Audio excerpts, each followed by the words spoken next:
En pleine période de dialogue national, les Gabonais de toutes les couches sociales et de tous horizons ont répondu à l'appel du président de la transition, Brice Clotaire Oligui Nguema. Un appel qui, rappelons-le, respecte un calendrier de transition salué par la communauté internationale et une grande majorité de Gabonais. Conscients des enjeux cruciaux qu'implique un rassemblement d'une telle envergure, les natifs du pays, d'un élan patriote, se mobilisent pour construire le pays dans l'espoir de repartir sur de bonnes bases.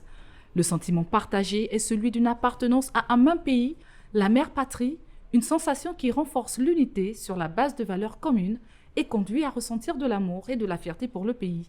Les Gabonais sont ainsi prêts à se dévouer pour la nation afin de défendre ses intérêts. Le Comité pour la transition et la restauration des institutions a fait du patriotisme l'axe prioritaire de son action. En ce sens, des efforts ont été fournis sur tous les plans.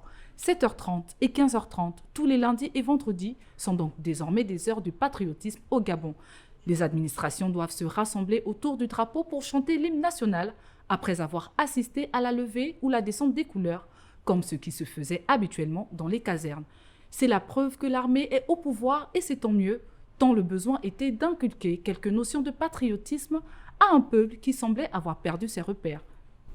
Ce rassemblement des forces vives de la nation est donc inclusif. 38 000 doléances et suggestions ont pu être recueillies parmi les 2 millions d'habitants.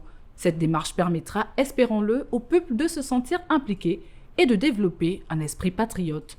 Néanmoins, il sera impératif de trouver le moyen de ne pas limiter le patriotisme à l'amour du peuple pour la nation, mais de pousser les Gabonais à poser des actes concrets pour réaliser ensemble cet effort vers la félicité.